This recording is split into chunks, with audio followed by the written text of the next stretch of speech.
Bàbá àti màmá tí ẹ̀ ń gbọ́ mi nínú ilé àbí ní ẹnu iṣẹ́, mo kí yín kú àbọ̀ sí ìpalẹ̀mọ́ ẹ̀kọ́ ilé ẹ̀kọ́ ọjọ́ ìsinmi wa fún ti ọjọ́ Olúwa tó ń bọ̀ yìí, ọjọ́ kejì oṣù kẹjọ oṣù Ògún 2026 àti ẹyọ mẹ́fà tá a wà yìí. Fún gbogbo àwa ìjọ Ọlọ́run tí a ń tẹ̀lé ìlànà ilé ẹ̀kọ́ ọjọ́ ìsinmi gbogbogbò tí onírúurú ìjọ ń lò káàkiri àgbáyé bíi ìjọ onítẹ̀bọmi ní Nàìjíríà, lábẹ́ ètò ẹ̀ka ẹ̀kọ́ ìjọ náà, orí ọ̀rọ̀ wa tá à ń kẹ́kọ̀ọ́ lé lórí lọ́sẹ̀ yìí òun ni Tómásì oníyèméjì tòótọ́. Tómásì oníyèméjì tòótọ́. À ń sì lọ kẹ́kọ̀ọ́ nínú àwọn ìwé ìhìnrere Jòhánù, nínú àwọn orí bíi 4 nínú ìwé náà láti lọ kẹ́kọ̀ọ́. À ń lọ kẹ́kọ̀ọ́ nínú ìwé Jòhánù orí 11 ẹsẹ̀ 14 sí 16, orí 14 ẹsẹ̀ 5 sí 7, orí 20 ẹsẹ̀ 24 sí 29, orí 21 ẹsẹ̀ 1 sí 2. Bá a ṣe yọ àwọn ẹ̀kọ́ wa yẹn kọ́ ní ọ̀sẹ̀ yìí nù, gbogbo rẹ̀ sì dá lórí ẹnìkan ṣoṣo, òun náà ni Tómásì. Tí bíbélì yìí bá wà lárọ̀ọ́wọ́tó, dádì, mọ́mì, ẹ̀gbọ́n àtàbúrò, ẹ gbé jáde, ẹ jẹ́ a jọ kọ́ ká sì kà nínú ọ̀rọ̀ Ọlọ́run. Mo bẹ̀rẹ̀ sí kà nínú bíbélì mímọ́ ní èdè Yorùbá. Mo ń ka ìwé ìhìnrere Jòhánù orí 11. Mo sì bẹ̀rẹ̀ sí kà látẹsẹ̀ 14. Ẹ gbọ́ bí ọ̀rọ̀ Olúwa ti wí. Nígbà náà ni Jésù wí fún wọn gbangba pé, Lásárù ti kú, èmi sì yọ̀ nítorí yín tí èmi kò sí níbẹ̀, kí ẹ lè gbàgbọ́, ṣùgbọ́n ẹ jẹ́ ká lọ sọ́dọ̀ rẹ̀. Nítorí náà, Tómásì, ẹni tí a ń pè ní Dídímù, ó wí fún àwọn ọmọ ẹ̀yìn ẹgbẹ́ rẹ̀ pé, ẹ jẹ́ kí àwa náà lọ, kí a lè bá a kú pẹ̀lú. Jésù tu àwọn arábìnrin rẹ̀ nínú. Jòhánù orí 11 bẹ̀rẹ̀ látẹsẹ̀ 5. Tómásì sì wí fún un pé, Olúwa, a kò mọ bí tí ìwọ ń lọ, a ó ti ṣe mọ ọ̀nà náà. Jésù dá wọn lóhùn pé, èmi ni ọ̀nà, òtítọ́ àti ìyè. Kò sí ẹni tí ó lè wá sọ́dọ̀ Bàbá bí kò ṣe nípasẹ̀ mi. Ìbá ṣe pé ẹ̀yin ti mọ̀ mí ni, ẹ̀yin ìbá ti mọ̀ Bàbá mi pẹ̀lú. Láti ìsinsìnyí lọ, ẹ̀yin mọ̀ ọ́n, ẹ sì ti rí i. Jòhánù orí 20 bẹ̀rẹ̀ láti ẹsẹ̀ 4. Ṣùgbọ́n Tómásì, ọ̀kan nínú àwọn 12 tí a ń pè ní Dídímù, kò wà pẹ̀lú wọn nígbà tí Jésù dé.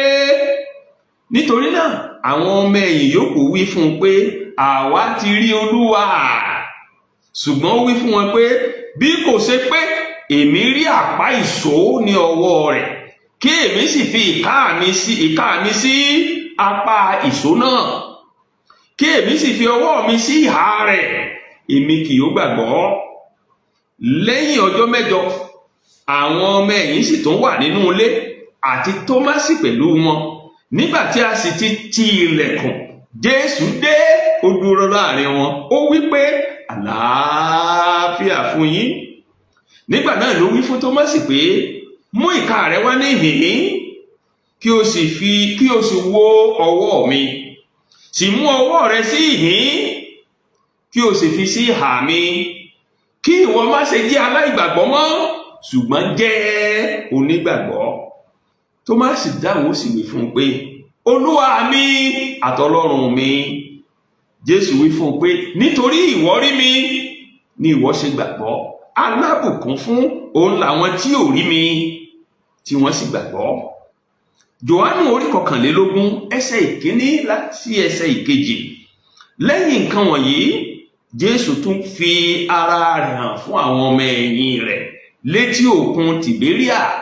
Báyìí ni ó farahàn Símónì Pétérù àti Tómásì tí a ń pè ní Dídímù, àti Nàtánì ará Kánà àti Gálílì, àti àwọn ọmọ Sébédè, àti àwọn ọmọ ẹ̀yìn rẹ̀ méjì mìíràn jùmọ̀ wà pọ̀. Àyí ni àwọn ẹsẹ̀ bíbélì tí à ń kẹ́kọ̀ọ́ lé lórí ní ọ̀sẹ̀ yìí. Kí Olúwa kó bùkún ọ̀rọ̀ rẹ̀ fún ìgbàlà ẹ̀mí wa. Àmín. Ẹsẹ̀ wúrà wa, ẹsẹ̀ akọ orí ẹsẹ̀ akọ ọkàn fọ́sẹ̀ yìí, ohun ní orí 20 ẹsẹ̀ 3:30. Jòhánù orí 20 ẹsẹ̀ 3:30. Ẹ jẹ́ kí n kà á lẹ́ẹ̀mejì sí fún àtẹnumọ́. Nígbà náà ni ó wí fún Tómásì pé, mú ìka rẹ wá níhìn-ín kí o sì wo ọwọ́ mi, sì mú ọwọ́ rẹ wá sí ìhín sí ìhà mi, kí ìwọ má jẹ́ aláìgbàgbọ́ mọ́, ṣùgbọ́n jẹ́ onígbàgbọ́. Nítorí náà ó wí fún Tómásì pé, mú ìka rẹ wá sí ìhín kó o sì wo ọwọ́ mi, sì mú ọwọ́ rẹ wà níhìn kí o sì wo ìhà mi, kí ìwọ kí ó má ṣe jẹ́ aláìgbàgbọ́ mọ́, ṣùgbọ́n jẹ́ onígbàgbọ́. Ẹsẹ̀ àkọ́kàn, ẹsẹ̀ mọ́nigbàgbé wa nu. Jẹ́ onígbàgbọ́, má ṣe jẹ́ aláìgbàgbọ́ mọ́. Lẹ́ẹ̀kan sí bàbá àti màmá tó ń gbọ́ mi, mo láyọ̀ láti kí yín kú àbọ̀ sínú oṣù kẹjọ, oṣù Ògún, 2024 ọdún àti ẹyọ 6 yìí. Àdúrà mi ni wípé ayọ̀ Olúwa yóò kún wa fọ́fọ́, ayọ̀ Olúwa yóò sì kún wa, yóò kúnlé wa, yóò kún ọ̀nà wa jákèjádò oṣù náà àti ọdún yìí àti ọjọ́ ayé wa gbogbo. Àkórí ẹ̀kọ́ wa fún oṣù tó kọjá lọ, oṣù keje, òun náà ni à ń tẹ̀síwájú nínú rẹ̀ nínú oṣù kẹjọ yìí. Nínú oṣù keje tẹ́ ẹ bá gbàgbé, àkórí ẹ̀kọ́ wa ni àwọn ẹlẹ́rìí olóòótọ́ sọ bẹ́ẹ̀ ni fún Jésù. Àwọn ẹlẹ́rìí olóòótọ́ sọ bẹ́ẹ̀ ni fún Jésù. Èyí tí í ṣe ẹ̀kọ́ nípa àwọn akọni ìgbàgbọ́. Lóṣù keje tó kọjá lọ, bẹ́ẹ̀ bá sì gbàgbé, akẹ́kọ̀ọ́ nípa àwọn akọni ìgbàgbọ́ bíi olórí ogun ọ̀rún tó wí fún Jésù wípé sásọ kìkì ọ̀rọ̀ kan ara ọmọ mi ó sì dá. Bíi Pétérù tó wí fún Jésù pé ìwọ ni Kristi náà, ọmọ Ọlọ́run ọ̀gá ògo, tí Jésù sì dá lóhùn pé kì í ṣẹ̀jẹ̀ àtẹran ara ló fi yí hàn bí ó ṣe bàbá mi tí ń bẹ lọ́run. Bẹ́ẹ̀ náà lákẹ́kọ̀ọ́ nípa Sákéwù, ẹni tó jẹ́ pé nígbà tó ní ìbápàdé pẹ̀lú Jésù, ó ní ìdajì gbogbo dúkìá mi mo fi fún àwọn tálákà. Bàbá sì rí ẹnikẹ́ni tí mo fi èrú gba ohunkóhun lọ́wọ́ rẹ̀, mo dá padà ní ìlọ́po 4. Bẹ́ẹ̀ náà ni akẹ́kọ̀ọ́ nípa Màríà, ìyá Jésù, ẹni tí ó gba ọmọ ẹ̀gbọ́ tó sì dúró tì títí dé orí àgbélébùú. Ṣẹ̀wárí nínú oṣù kẹjọ yìí, ẹ̀kọ́ wa ń tẹ̀síwájú lórí àwọn akọni ìgbàgbọ́ yìí. À ń sì lọ kẹ́kọ̀ọ́ lórí àwọn akọni 5 mìíràn nínú oṣù kẹjọ yìí. Àwọn akọni tá à ń kẹ́kọ̀ọ́ lé lórí náà ni Tómásì, Stefanu, Sọ́ọ̀lù tá a tún mọ̀ sí Pọ́ọ̀lù, Tímótì àti Lídíà. Àdúrà mi ni pé Ọlọ́run Olódùmarè yóò ru ìgbàgbọ́ tèmi àti yín náà sókè bí a ti ń lọ nínú àwọn ẹ̀kọ́ oṣù yìí. Akọni ìgbàgbọ́. Akọni ìgbàgbọ́ àkọ́kọ́ táwọn ń kẹ́kọ̀ọ́ lé lórí lóṣù kẹjọ yìí, òun ni Tómásì. Ẹ̀kọ́ náà sì pín sí ọ̀nà 3. Ẹ máa bá wa ká lọ. Abala àkọ́kọ́ ẹ̀kọ́ wa la pè ní ìgbàgbọ́ àrígbámú àti iyèméjì Tómásì. Ìgbàgbọ́ àrígbámú àti iyèméjì Tómásì. Eléyìí sì dá lórí orí 11 ìwé Jòhánù tá a kà tán, ẹsẹ̀ 14 sí 14 rẹ̀. Ní abala àkọ́kọ́ ẹ̀kọ́ yìí, ẹ̀kọ́ wa dá lórí ìgboyà èyí tí Tómásì ní àti ìfòyà rẹ̀ náà pàápàá. Ta ni Tómásì? Tómásì jẹ́ ọ̀kan nínú àwọn ọmọ ẹ̀yìn tàbí àpọ́sítélì Jésù 12. Orúkọ rẹ̀ ní èdè Hébérù ni Tómásì. Orúkọ rẹ̀ ní èdè Gíríkì tá a fi kọ Májẹ̀mú Titun, òun ni Dídímù. Ìtumọ̀ orúkọ yìí lédè Yorùbá pọ́nbélé òun ni ìbejì. Torí náà a lè sọ pé Tómásì ọmọ méjì ni, akọni ìgbàgbọ́ sì ni pẹ̀lú, onígboyà ni pẹ̀lú, ṣùgbọ́n nǹkan kan tó mú yàtọ̀ sí gbogbo àwọn ọmọ ẹ̀yìn yòókù ni pé ó fẹ́ràn láti máa wádìí òtítọ́ kó sì dìímú, kó rí pé òun wádìí òtítọ́, òun rí díẹ̀ kó tó di kó dìímú. Kìí ṣe kìkì eyín nìkan, ó fẹ́ràn láti máa béèrè ìbéèrè tí ó bá ti yé, dípò tí ó fi máa tẹnubọlẹ̀ bí ẹlẹ́dẹ̀, dípò tí ó fi máa kùn, yóò béèrè ní sápọ́nà. Ẹni tó mọ tí ń ṣe ni Tómásì. Nínú àyọkà Bíbélì wa tí a wá ti ń kẹ́kọ̀ọ́ lábala àkọ́kọ́ yìí, Jésù ló ń bá àwọn ọmọ ẹ̀yìn rẹ̀ sọ̀rọ̀ pé òun fẹ́ padà lọ sí Jùdíà. Ṣùgbọ́n àwọn ọmọ ẹ̀yìn rẹ̀ rò pé kìí ṣe ń tọrọ Jésù kan lákòókò yìí, kìí ṣe pé kó padà lọ Jùdíà. Kí ló mú káwọn ọmọ ẹ̀yìn rò wípé kìí ṣe kó yẹ kí ó padà lọ sí Jùdíà? Ìdí ni pé ńgbà tó lọ kẹ́yìn, àwọn Júù tó wà ní Jùdíà wọ́n gbìyànjú kí wọ́n sọ lókùúta pa. Àánú lórí gbà. Tẹ́ ẹ bá wo ẹsẹ̀ ìkeje àti kẹjọ ìwé tá a ti ń kẹ́kọ̀ọ́, Jòhánù orí 11, ìwé mímọ́ ní, ǹjẹ́ lẹ́yìn èyí ni Jésù wí fún àwọn ọmọ ẹ̀yìn rẹ̀ pé ẹ jẹ́ kí a tún padà lọ sí Jùdíà.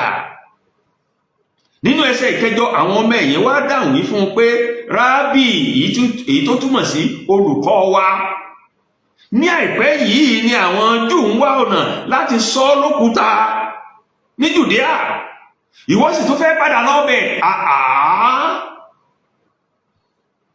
Ṣùgbọ́n láì ní fi ṣe ìfòyà àwọn ọmọ ẹ̀yìn rẹ̀, láì ní fi ṣe ẹ̀rù àwọn ọmọ ẹ̀yìn rẹ̀, Jésù gbà wọ́n níyànjú.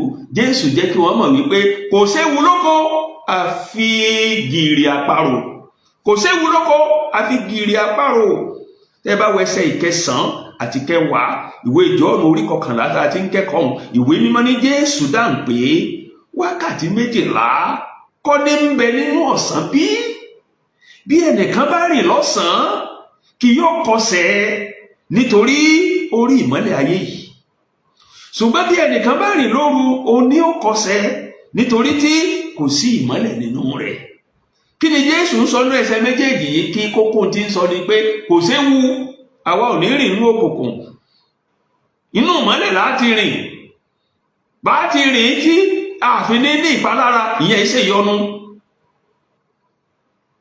Ìkóríta yìí òní Tómásì wá ti darapọ̀ mọ́ Jésù láti gba àwọn ẹlẹgbẹ́ rẹ̀ níyànjú pé kí gbogbo wọn ó dìde kí wọ́n tọ̀ Jésù lẹ́yìn lọ sí Jùdíà, kódà tó bá jẹ mọ́ pé kí wọ́n ó bá kú ńbẹ̀. Ìyẹn ò ní ẹsẹ̀ 14 ló ń fìdí rẹ̀ múlẹ̀. Ìwé mímọ́ ní, nítorí náà Tómásì, ẹni tá ń pè ní Dídímù, ó wí fún àwọn ọmọ ẹ̀yìn ẹgbẹ́ rẹ̀ pé ẹ jẹ́ káwa náà lọ kí a lè bá kú pẹ̀lú. Ẹ jẹ́ káwa náà lọ ká lè bá kú, tó bá jẹ mọ́ kú ẹ jẹ́ á lọ ká bá kú. Ó yòówù tí ìbá ṣẹlẹ̀ ní Jùdíà. Nínú sọ̀rọ̀ ẹsẹ̀ 14 yìí, Tómásì ṣetán láti dojú kọ pẹ̀lú Jésù. Ọmọlẹ́yìn Jésù tòótọ́ ni Tómásì. Ìgbé ayé rẹ̀ sì kọ́ni ní ìjólótìtọ́ sí Kristi. Nínú ohun gbogbo, ìjólótìtọ́ sí Kristi. Láì ní fi ṣe ìlàkọjá wa, ìjólótìtọ́ sí Kristi. Ohun tí ìgbé ayé Tómásì kọ́ni lábala àkọ́kọ́ ẹ̀kọ́ wa yìí nù. Èyí ló sì sún wa síwájú sí abala kejì, èyí tá a pè ní ohun tí ó jẹ́ òtítọ́ tí Tómásì béèrè. Ohun tí ó jẹ́ òtítọ́ tí Tómásì béèrè, èyí ní í ṣe pẹ̀lú orí 14 ìwé Jòhánù tá a kà tán, ẹsẹ̀ 5 sí 7. Ní abala kejì ẹ̀kọ́ wa yìí, Jésù Olúwa wa mọ̀ wípé òun ò ní pẹ́ fi àwọn ọmọ ẹ̀yìn òun sílẹ̀. Nítorí náà ó bẹ̀rẹ̀ sí palẹ̀ ọkàn wọn mọ́ fún lílọ rẹ̀. Nínú ẹsẹ̀ 1 sí ẹsẹ̀ 4 ìwé Jòhánù orí 14 ó wí fún wọn pé ẹ má ṣe jẹ́ kí ọkàn yín dàrú. ẹ gba Ọlọ́run gbọ́ kí ẹ sì gbà mí gbọ́ pẹ̀lú. Nínú ilé bàbá mi ọ̀pọ̀lọpọ̀ ibùgbé ló wà ńbẹ̀. Ìbá má ṣe bẹ́ẹ̀ ni èmi ìbá ti sọ fún yín. Èmi ń lọ pèsè àyè sílẹ̀ fún yín. Bí mo bá sì lọ pèsè àyè sílẹ̀ fún yín, èmi ó tún padà wá. Èmi ó sì mú yín lọ sọ́dọ̀ èmi tìkára mi pé níbi tí èmi gbé wà kẹ́yìn náà lè wà ńbẹ̀ pẹ̀lú. Ẹ̀yin sì mọ bí mò ń lọ, ẹ sì mọ ọ̀nà náà. Jésù ní ọ̀nà sọ́dọ̀ bàbá, ẹ mọ bí mò ń lọ, ẹ sì mọ ọ̀nà náà. Bó tiẹ̀ jẹ́ pé Jésù kí àwọn ọmọ ẹ̀yìn láyà, ó sì mú dá wọn lójú pé wọn má fòyà. Síbẹ̀síbẹ̀ ìfòyà ń bẹ pẹ̀lú wọn. Ìbẹ̀rùbojo kí ni ó ṣẹlẹ̀, ó mú àwọn ọmọ ẹ̀yìn Jésù. Ṣùgbọ́n láì ní fi ṣe ẹ̀rù ọ̀gọ̀ọ̀rọ̀ àwọn ọmọ ẹ̀yìn, tán mọ́ sí ṣe tán láti bá Jésù lọ síbikíbi tí máa ń lọ. Èyí ló mú kó béèrè ìbéèrè tó béèrè nínú ẹsẹ̀ 5 orí 14 ìwé ìrere Jòhánù pé Olúwa, a kò mọ bí tó ń lọ, a wà á ṣe mọ ọ̀nà náà. Ilẹ̀ tí ó bá tójú ẹni sú, òkun rẹ̀ ṣòro rìn. Jésù Olúwa wa kò sọ fún Tómásì wípé gbénu ẹ sọ́hùn tá à ń sọ kọ́hùn. Kò dá Tómásì lẹ́bi. Dípò bẹ́ẹ̀ ó fi pẹ̀lẹ́pẹ̀lẹ́ ṣàlàyé ọ̀nà gbàlà fún Tómásì ni àtàwọn ọmọ ẹ̀yìn yòókù. Tẹ́ bá wẹsẹ̀ 6 àti 7 ìwé ìrere Jòhánù orí 14 tá a ti ń kẹ́kọ̀ọ́, ìwé mímọ́ ní Jésù dá wọn lóhùn pé èmi ní ọ̀nà, òtítọ́ àti ìyè.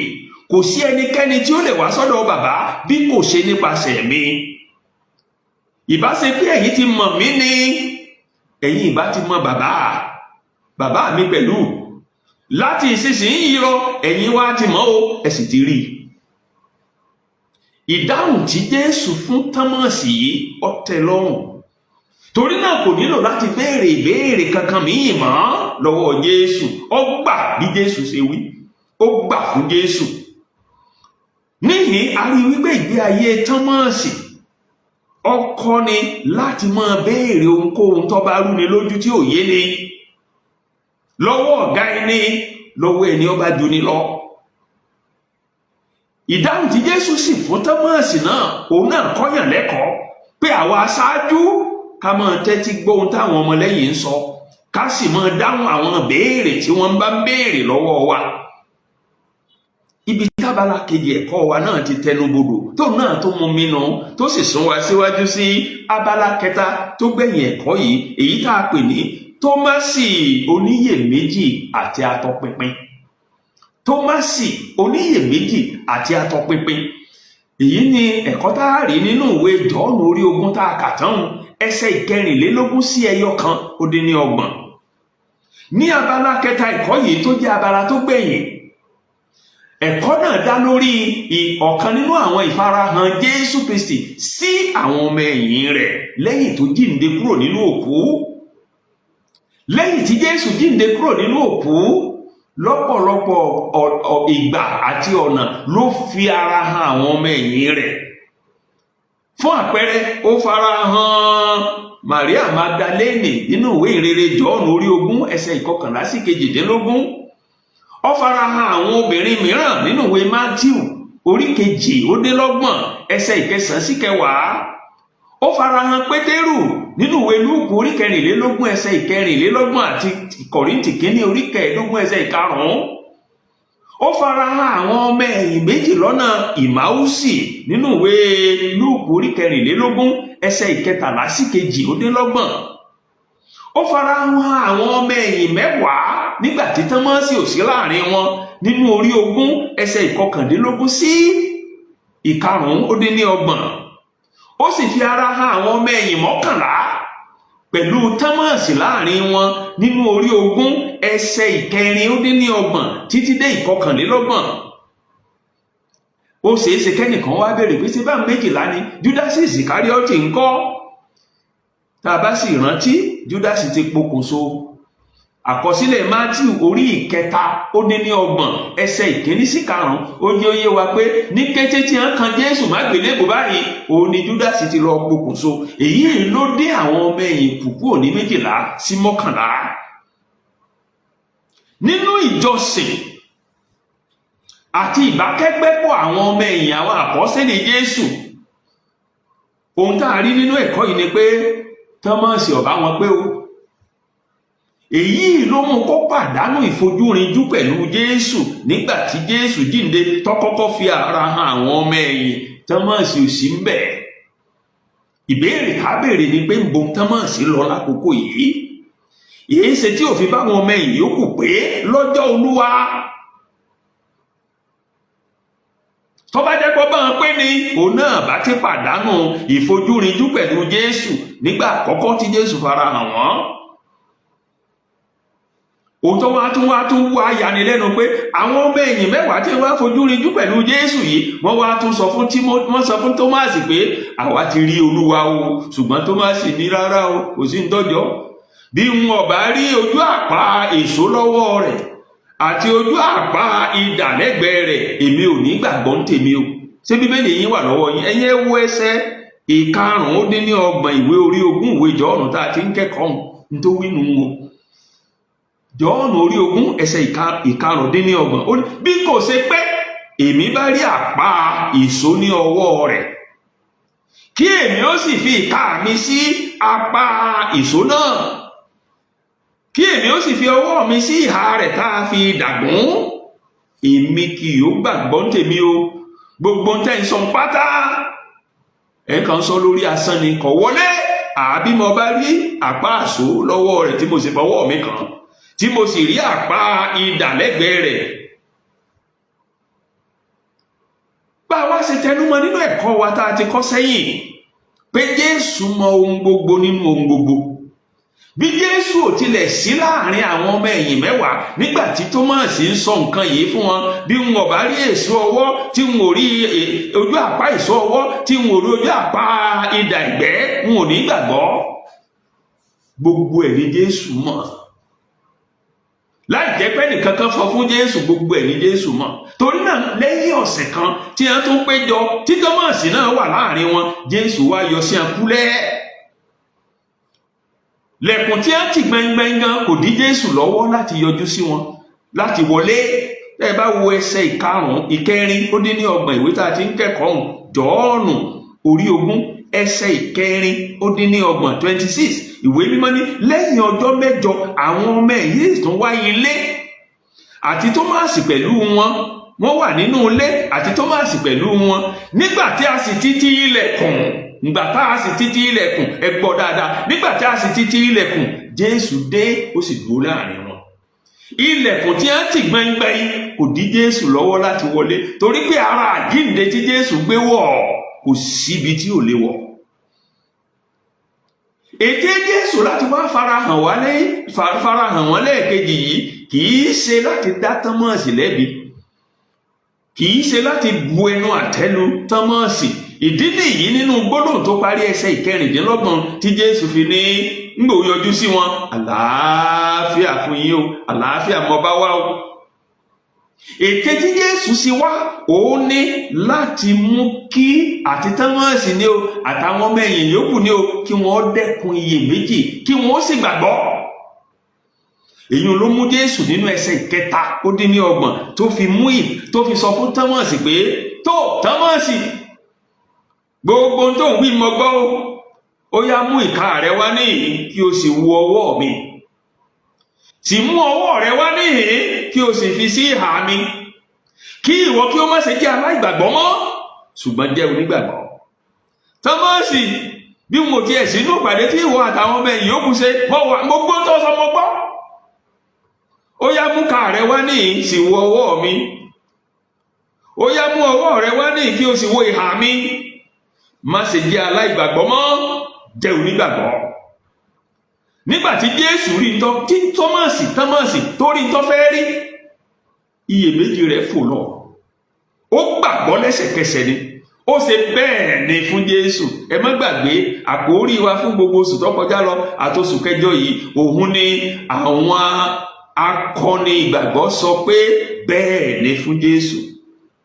Àwọn ẹlẹ́rìí olóòótọ́ sọ fún Jésù pé bẹ́ẹ̀ ni. Tọ́másì ńgbà tó rí gbogbo yìí, ó ní bẹ́ẹ̀ ni fún Jésù. Nínú ẹsẹ̀ 2 ó-dín-ní-ọgbọ̀n Thomas sì wí fún un pé olúwa mi àtọlọ́run mi. Ó káwọ́ òkè ni ó jẹ́wọ́ lẹ́sẹ̀kẹsẹ̀. Olúwa mi, ó pe Jésù, ó gba Jésù ní olúwa àti ọlọ́run rẹ̀. Lórí ìjẹ́wọ́ Thomas yìí, òun ni Jésù wá kéde nínú ẹsẹ̀ ẹyọ-kan-ó-dín-ní-ọgbọ̀n tí ẹ̀kọ́ wa ti parí pé nítorí ìwọ rí mi o, ìwọ sì gbàgbọ́. Alábùkún fún ni àwọn tí ò rí mi ṣùgbọ́n tí wọ́n gbàgbọ́. Alábùkún fún ni àwọn tí ò rí mi tí wọ́n sì gbàgbọ́. Èyí ò ní pé alábùkún fún ni èmi, alábùkún fún ni ẹ̀yin tẹ́ ń gbọ́ mi, táwa ò fojú rinjú pẹ̀lú Jésù nínú ara ṣùgbọ́n tá a gbà á gbọ́. Bó tiẹ̀ jẹ́ pé títí dòní olónìí a sì torí ọ̀pọ̀lọpọ̀ tó jẹ́ pé tí wọn ò bá tí ì rí sí àmì àti iṣẹ́ ìyanu wọn ò gbàgbọ́. Ohun tá a bá sì ti fojú rí kì í ṣe gbàgbọ́. Ìgbàgbọ́ yòówù tó bá jẹ́ pé tó gbára lé ní tó fojú rí, ọ̀jẹ̀wẹ́wẹ́ ìgbàgbọ́ nù. Ìdí nu tẹ́mi àti yín fi ní láti dàgbà sókè nínú ìgbàgbọ́ wa kọjá tá a lè fojú rí. Thomas dàgbà sókè lẹ́sẹ̀kẹsẹ̀ nínú ìgbàgbọ́ rẹ̀. Ó ní olúwa mi àtọlọ́run mi. Ọwọ́ méjì lókè ìfẹ́ nìkan. Bí tẹ́kọ̀ọ́ wa tọ̀sẹ̀ yìí tó ti tẹnubodò tó ti mú mi nìyẹn. Ṣùgbọ́n ká tó máa lọ sílé, ẹ jẹ́ kí n fa kókó méjì mẹ́ta yọ nínú ẹ̀kọ́ yìí fún ìgbé ayé Kìrìsìtẹ́nì lónìí. Kókó àkọ́kọ́ tí mo sì fẹ́ fi tẹnumọ́ bàbá àti màmá, ẹ̀gbọ́n àtàbúrò tí ń gbọ́ mi nílé àbí ní ẹnu iṣẹ́, mo fẹ́ kẹ́ ẹ mọ̀ pé ẹ lè fi pamọ́ fún Jésù. Kò sóhunkóhun tẹ́ ń ṣe kẹ́ ẹ lè fi pamọ́ fún Jésù. Torí náà, dádì, mọ́mì, brọ́dà, sísítà, ẹ ṣọ́ ìṣe àti ìwà yín, ẹ ṣọ́ ọ̀rọ̀ ẹnu yín. Jésù mọ ohun gbogbo, ó sì rí ohun gbogbo, ó wà níbi gbogbo, ohunkóhun kò sápamọ́ fún un. Tọ́mọ̀sì kò lè fi pamọ́, kò lè kóhùn òwí bẹ́ẹ̀ mọ́ nígbà Jésù dé. Tí Jésù ní tó ọwọ́ mi ní ọyá mọ́wọ́ rẹ wá fi kunjú àpàtọ́ fẹ́ rí, ìhà mi ní ọyá wá wò wá fọwọ́ rẹ kàn. Gbogbo tó sọ gbogbo. Kò sí ohunkóhun tó sápamọ́ fún Jésù. Ó lè fi pamọ́, ó lè fi tọ́pọ̀ pamọ́ fún ìyàwó àbọ́kọ rẹ, ó lè fi tọ́pọ̀ pamọ́ fọmọ àbí fáwọn èèyàn, fún pásítọ̀ rẹ pàápàá. Ṣùgbọ́n kò sí ohun tó lè fi pamọ́ fún Jésù. Torí náà, ṣọ́ ìṣe àti ìwà rẹ. Lọ́nà kejì, bàbá àti màmá, ẹ̀gbọ́n àtàbúrò tí ń kọ́ mi, tí ń gbọ́ mi ní ọ̀sẹ̀ yìí, ẹ̀kọ́ yìí kọ́ wa pé ká má ṣe bẹ̀rù láti béèrè ohunkóhun tí ò bá yé wa. Dípò tá a máa kùn hùnùhùnù bí ẹlẹ́dẹ̀, dípò tá a máa tẹnubọlẹ̀ bí ẹlẹ́dẹ̀, ohun tí ò bá yé wa ẹ jẹ́ á béèrè. Àbàbà wa lẹ̀ Yorùbá ní sàn án láàrin nímúni pẹkọrọ. Jésù fi pẹ̀lẹ́pẹ̀rẹ́ béèrè tí ò yé lọ́wọ́ Jésù sì dáhùn. Èyí náà ló sún wa sí ẹ̀kọ́ kẹta, gbogbo àwa tá a dipò aṣáájú mú. Jésù dá Tọ́mọ́sì lóńgbò béèrè. Ó kọ́ gbogbo àwa aṣáájú náà lẹ́kọ̀ọ́ wípé ká máa tẹ́tí láti gbóhùn táwọn ọmọlẹ́yìn wa ń sọ. Ká máa tẹ́tí láti dáhùn ìbéèrè yòówù táwọn ọmọlẹ́yìn bá ń béèrè lọ́wọ́ wa. Kò sẹ́ni tó mọ gbogbo tán. Ipò aṣíwájú ó pè fún káṣíwájú létí kọ́mọ gbọ́n tọ́mọ ẹ̀yìn ń sọ. Ó pè fún káṣíwájú kó létí kọ́mọ dáhùn ìbéèrè táwọn ọmọ ẹ̀yìn bá ń béèrè, kìí ṣe pé kọ́mọ ní wọ́n gbẹ́nu ọ̀hún. Jésù ò ní kí Tọ́mọ̀sì gbẹ́nu ẹ̀ ọ̀hún, ó dá lóhùn ìbéèrè tó béèrè. Lọ́nà kẹrin, Jésù fìdí rẹ̀ múlẹ̀ nínú ẹ̀kọ́ yìí pé èmi ní ọ̀nà, òtítọ́ àti ìyè, kò sí ẹnikẹ́ni tó lè wá sọ́dọ̀ Baba bí ò ṣe nípasẹ̀ mi. Kò sí ọ̀nà mìíràn bàbá, kò sí ọ̀nà mìíràn màmá, kò sí ọ̀nà mìíràn ẹ̀gbọ́n tàbábúrò tí ń gbọ́ mi. Mímọ̀ Jésù ò ní mímọ̀ Ọlọ́run. Wíwà nínú Jésù ní wíwà nínú Ọlọ́run. Torí náà bàbá àti màmá, ẹ̀gbọ́n àtàbúrò tí ń gbọ́ mi, gba Jésù gbọ́ lónìí. Gbà á ní Olúwa àti olùgbàlà ayé rẹ fún ìdáríjì ẹ̀ṣẹ̀ rẹ àti ìgbàlà ọkàn rẹ. Ìgbàlà ọkàn rẹ ṣe iyebíye. Ọ̀nà kan ṣoṣo sí ìgbàlà, òun náà sì ní kó gba Jésù ní Olúwa àti olùgbàlà rẹ. Lọ́nà mìíràn, ẹ̀kọ́ yìí kọ́ wa pé ká má máa fi ìpéjọpọ̀ àwọn ọmọlẹ́yìn Kristi sílẹ̀. ká má máa fi ìjọsìn pọ̀ pẹ̀lú àwọn ará sílẹ̀, ká má máa fi ìbákẹ́gbẹ́ pọ̀ pẹ̀lú àwọn ará sílẹ̀. Fífi sílẹ̀ títán mọ́ sí tó fi sílẹ̀ tí ọ̀bá àwọn ọmọ ẹ̀yìn kejì àwọn ọmọ ẹ̀yìn yòókù pé lójó pàdánù ìfarahàn Jésù àkọ́kọ́ tó fi ara hàn àwọn ọmọ ẹ̀yìn 10. Kò sí ẹnikẹ́ni nínú ìran tiwa yìí lónìí tó mọ ìgbà tí Jésù ó dé. Ìwé mímọ́ gan sọ fún wa pé kò sẹ́ni tó mọ ìgbà àti àkókò tó mọ èèyàn ó dé. Torí náà bàbá àti màmá, ẹ̀gbọ́n àtàbúrò tí ń gbọ́ mi, má ṣe máa kọ ìpéjọpọ̀ àwọn ọmọ ẹ̀yìn Kristi, ìjọsìnpọ̀ pẹ̀lú àwọn ọmọ ẹ̀yìn Kristi, má ṣe máa kọ̀ sílẹ̀. Ìdí nìyẹn tí ó ń kọ̀wé Hébérù nínú ìwé Hébérù orí 10 ẹsẹ̀ 24 sí 25 fi gbà wá níyànjú wípé ẹ jẹ́ kí a yẹ ara wa wò láti máa ru ara wa sí ìfẹ́ àti sí iṣẹ́ rere, kí a má máa kọ ìpéjọpọ̀ ara sílẹ̀ gẹ́gẹ́ bí àṣà àwọn mìíràn, ṣùgbọ́n kí a máa gba ara ẹni níyànjú pẹ̀lú bí ẹ̀yin ti rí i pé ọjọ́ náà sún méjìlé o. Kò sẹ́ni tó mọ ìgbà tàbí àkókò tí Jésù ó dé. Ọjọ́ náà sún méjìlé, tó bá sì ń sún méjìlé, ẹ̀kọ́ yìí ń kọ́ wa pé ká máa wà nínú gbogbo ìpéjọpọ̀, torí ìgbàkúgbà ni Jésù lè dé. Síwájú sí ẹ̀kọ́ yìí kọ́ wa pé kí gbogbo wa gbé ìgbàgbọ́ wa ró nínú Jésù Kristi nísinsìnyí. Má ṣe dúró dègbà tó bá ríṣẹ́ àmì àbíṣẹ́ ìyanu kó tó gbàgbọ́. Jésù sọ fún Tọ́mọ́sì, torí orí mi ló fi gbàgbọ́, alábùkún fún ni àwọn tí ò fojú rinjú pẹ̀lú mi ṣùgbọ́n tí wọ́n gbà mí gbọ́. Gbé ìgbàgbọ́ rẹ ró nínú Jésù nísinsìnyí. Ní ìparí ẹ̀kọ́ wa yìí lọ́sẹ̀ yìí, ẹ̀kọ́ yìí kọ́ wa pé ká jẹ́ ọmọ ẹ̀yìn olóòótọ́, ká jẹ́ ọmọ ẹ̀yìn Kristi tòótọ́. Kìí kàn ṣe ká máa fẹnu wa súnmọ́ Ọlọ́run, ká máa fètò wa ètè wa bọlá fún kọ́kàn wa ó sì jìnnà sí. Ohun yòówù tó lè máa ṣẹlẹ̀, ó lòówù tá a lè máa là kọjá lórin àjò ìgbàgbọ́ wa, ẹ jẹ́ á di Jésù mú títí dópin. Di Jésù mú títí dópin. Jẹ́ olótìtọ́, ọmọ ẹ̀yìn òtítọ́ fún Kristi. Tọ́mọ̀sì ó jẹ́ ọmọ ẹ̀yìn tó jó lótìtọ́ sí Kristi.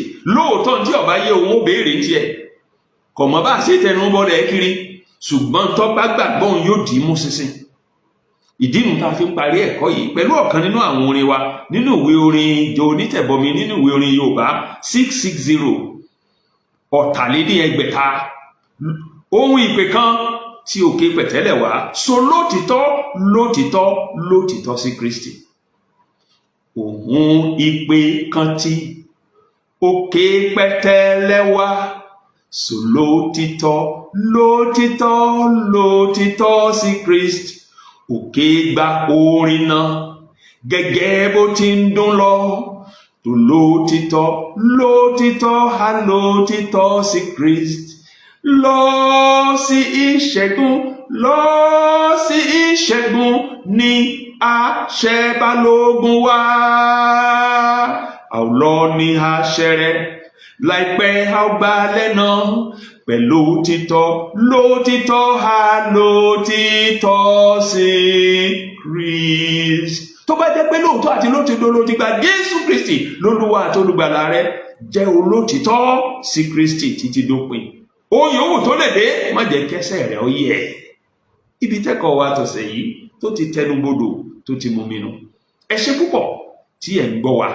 Bí ẹ̀kọ́ yìí bá bùkún yín, ẹ jọ̀wọ́ ẹ pín pẹ̀lú àwọn ẹlòmíràn lórí ẹ̀rọ ayélujára yín, nínú ìjọ àtàwùjọ tẹ́ ẹ wà.